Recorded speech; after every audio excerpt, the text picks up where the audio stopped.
Welcome back, ladies and gentlemen, to a brand new ranking video here on Mac Talks Movies. We're ranking all of the movies that I saw in the month of October, all new releases that came out in the month of October that I saw. I have 8 movies to rank. Love doing these rankings every single week. So if you're new to the channel, please subscribe, ring that bell. It's the best way to support this channel. Also, please like the video as well.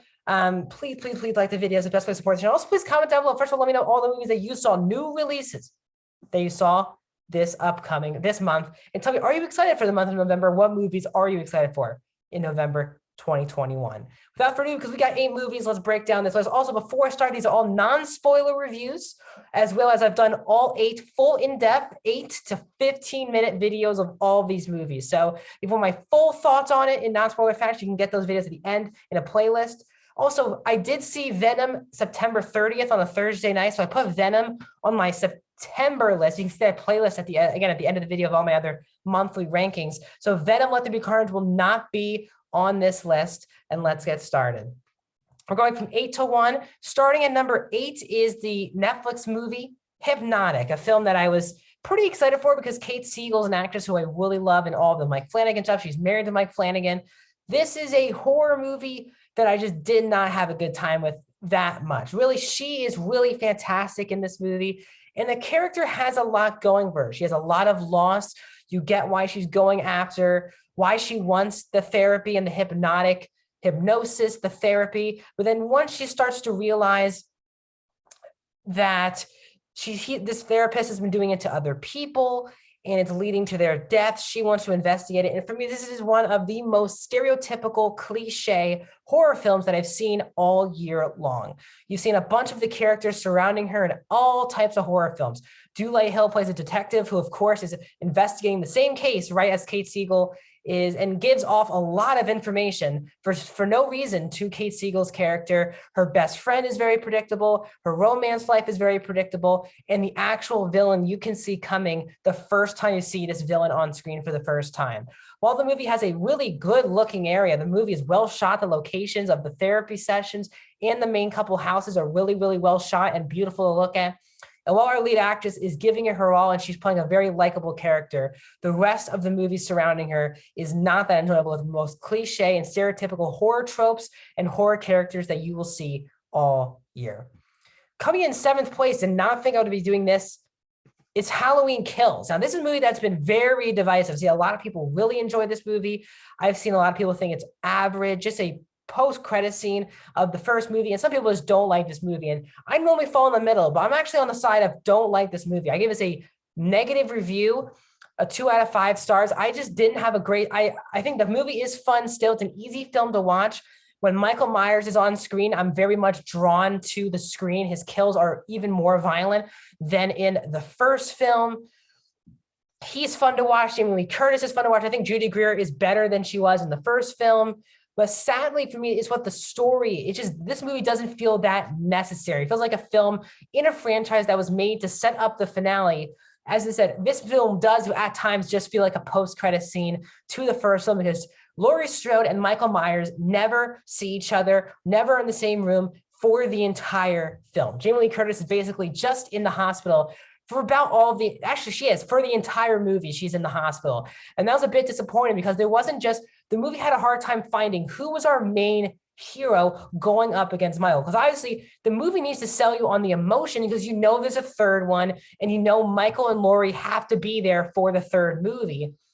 But because of that, because they want to keep Laurie away from Michael and save that stuff for the third movie, it sacrifices having a true main protagonist going after Michael. It has so many different things going on. You have Judy Greer, who's leaving her mom at Karen, leaving Laurie at the hospital to do other stuff. Their granddaughter, Laurie's granddaughter, is off to doing other things with her ex-boyfriend, who she should have never gone back up with in this movie. And then also added on to all the characters from the past film, 2018, they bring back like 4 or 5 characters from the 1978 film, now adults. Some of their delivery, Anthony Michael Hall was not very good in this movie, and his character was not very good. And at times they just need to explain what Michael Myers is. I feel like this movie was an excuse. They wanted to save Michael so much for this big finale, but they didn't know what to do with him in this movie. Instead, just have him literally get shot, torn to pieces, hit with bat in a fire, and he just survives with no problem. I think the movie needs to establish better what is Michael Myers. I think that's what the movie really, again, from a story point of view, there's some annoying catchphrases or lines, the line delivery, but the kills are really fun. The actors are having a good time and are really fun to watch in the movie. But for me, a big disappointing film, especially because I really did enjoy the 2018 film. Coming in at number 6 this month is another Netflix movie. We'll have a lot of Netflix films on this list. This month, big month for Netflix movies, especially because of Halloween season. This is called There's Someone Inside Your House. This film from was just okay, it's just meh, just literally an average movie. I think that the kills, again, this movie is really about this high school, and it seems at the beginning of the movie that a bunch of these kids are getting killed, and their darkest secrets are being revealed after they are killed by this killer. And that's why all of these kids, we have our main character, who she's also really good in this movie. Sadly, her character is underwritten, but this movie has a really good kills. Especially the first 2 kills of this movie. Again, the killer's wearing a mask of the person who it's killing, and then it's revealing the biggest secret or the darkest secret this person has not told anyone and revealing it to the public. The actual killing and the idea of this killer is really clever. And the kills are really violent. They're really intense. They breathe. They're not rushed kills. The kills really have a long time of screen time. And the actual group of friends all have good time together. My problem with the movie really is the characters and the underwritten story.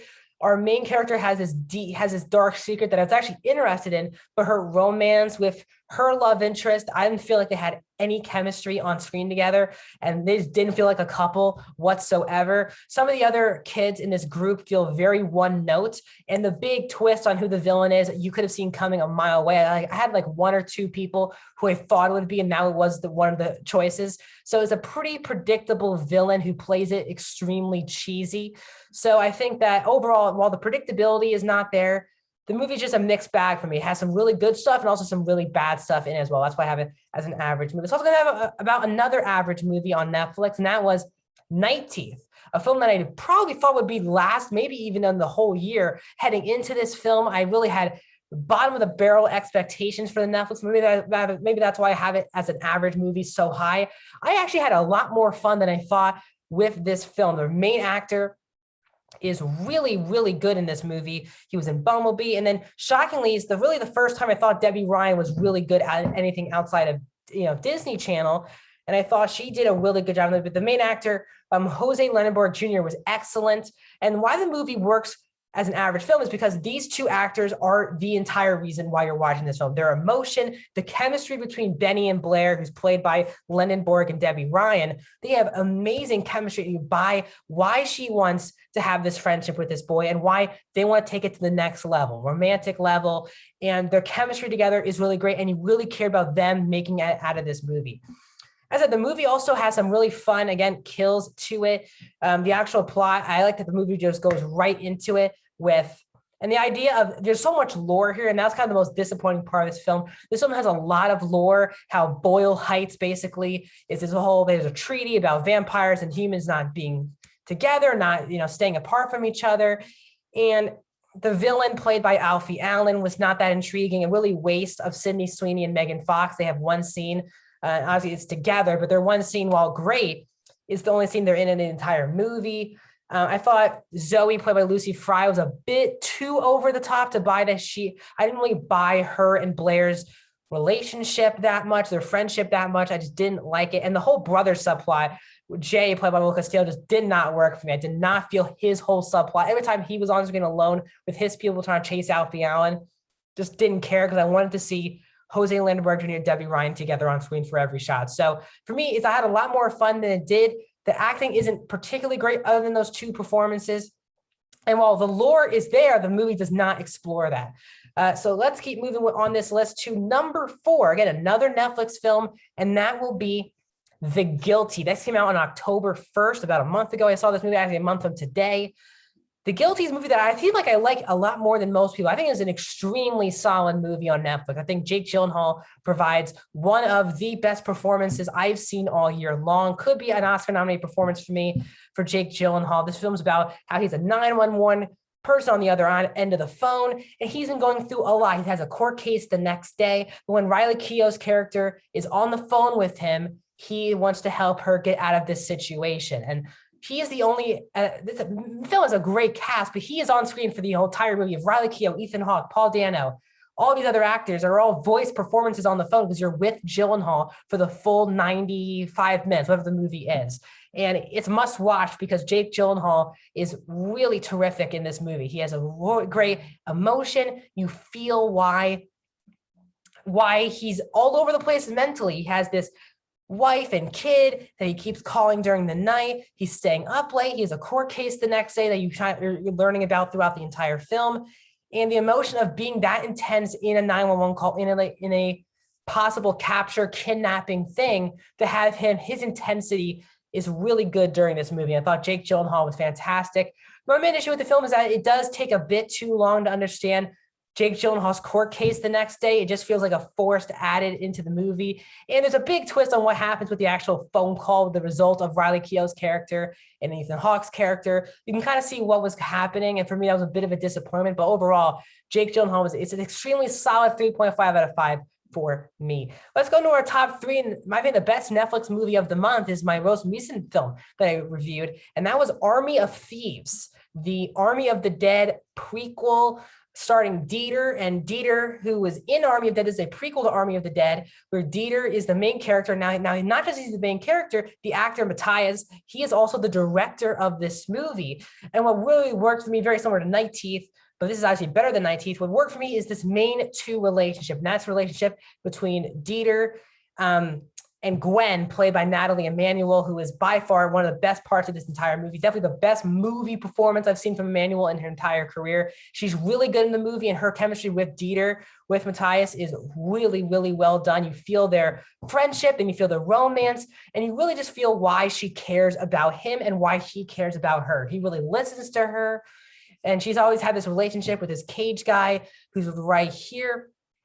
And she just never cared about her, and Dieter clearly does and cares about her. And the action in this movie is also very well done. Again, when you actually get to the safe cracking aspect of the movie, it's actually really cool. The actual heist itself, it's a very formulaic, cliche heist scene. When they're actually going for the heist, it's very predictable. When they get to the safe cracking stuff with Dieter and Gwen's watching him, those scenes are really fantastic. The behind the scenes of what actually he's doing to the vaults. And he's also extremely likable, extremely funny, but has so much heart. And this main character, Dieter, really turned out to be a great idea for Zack Snyder to have this character have a spinoff. It's a really brilliant idea. And Dieter, also the direction of the movie looks fantastic. The action scenes are cool. But the main issue with the movie for me is just a cliche-ness. The actual heists themselves are not that interesting until you get to the safe cracking aspect. And the team as a whole, other than our two main characters, are just not that interesting whatsoever. They really are very one note, very predictable what side they lean on, if they should stay with Dieter or do their own thing. They're too one note, and they just don't feel like a cohesive unit at all during the entire movie. But Emmanuel and Dieter are fantastic in this movie. Let's go to our number 2 and 1. Now, I do want to preface this as we get to our top 2. These 2 movies for me are my top 5 movies of the year. So pretty excited month for me. Number 2 was No Time to Die, which is also my number 5 movie of the entire year. I love this movie. And for me, while this ranks number 3 in the Daniel Craig Bond films, I still love this movie a lot. And it's 2 hours and 40 minutes that really flies by to me. Daniel Craig really shows why in this movie that he is the best Bond. The way he balances Bond being a real person, then the swagger and the mystique of him, the ladies' man, he really just nails every part of Bond. And the fact that his franchise really connects all together, which really made this movie really emotional. It connects all the way back to the first film 15 years ago, Casino Royale, really, really well. I thought Léa Seydoux was better than this than she was in Spectre. The whole gang back together, Ralph Fiennes, Naomi Harris, Ben Whishaw, the whole group back together is just very fun to watch. Christoph Waltz, it all connects. It really does feel like a great sequel to Spectre, but also feels like a great overall ending to a 5-film, 15-year franchise. It really all comes together in the movie. You get why Ralph Fiennes has a totally different relationship with Bond than Judi Dench's M did. And that dynamic really works. The film also has beautiful action, one of Hans Zimmer's best scores of his career.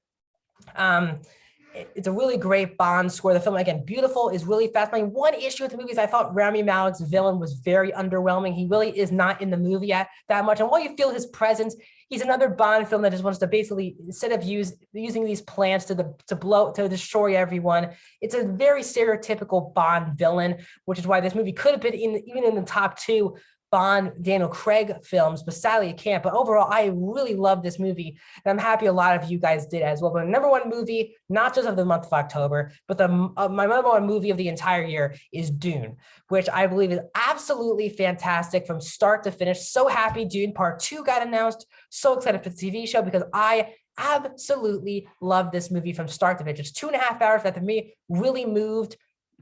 I'm literally about to watch it for the second time this week. I'm so excited to do that because this movie has easily the best cast of the year. It's the most well-directed movie of the year. It's the best looking movie of the entire year. And it has the best score of the entire year, all in this film. First of all, it's led by Denis Villeneuve as the director. He is my favorite director working today. We talk about Blade Runner 2049, Sicario, Arrival, Prisoners.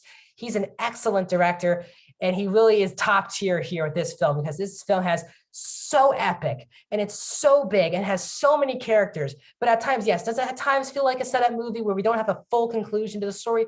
Of course we do. It's a long book, but the film still nails a lot of character beats. There's so many interesting nuances with the voice, for example, the dreams, the dreams, the future, I guess, that Timothée Chalamet is looking at throughout the entire film, the politics to it. It really is sci-fi for adults. You can see why Star Wars is really inspired by the book itself. It has a lot of Star Wars themes, the family dynamic, the chosen one, the emperor, all these different stuff feel like very much Star Wars, but very much its own thing as well. And it's led by a really good performance from Timothée Chalamet in the lead role. He is really must-watch TV. He really is coming into his own as a movie star. Obviously, Wonka, he'll be in Dune Part 2, French Dispatch. Again, I was with the Lady Bird, Call Me By Your Name, Little Women. He is a really fantastic actor who I have not seen do bad work in his career. But again, the rest of the cast is fantastic. Rebecca Ferguson, who was one of my, if you know me personally, I love Rebecca Ferguson. This might be her best role to date, playing Lady Jessica, and her relationship with Paul, played with Timothée Chalamet, is one of the key aspects of the entire film. The mother-son relationship really works. Oscar Isaac, I believe, also deserves a lot of praise playing the Duke, the father. He's fantastic. Jason Momoa is really good. Josh Brolin is really good. Javier Bardem is really good.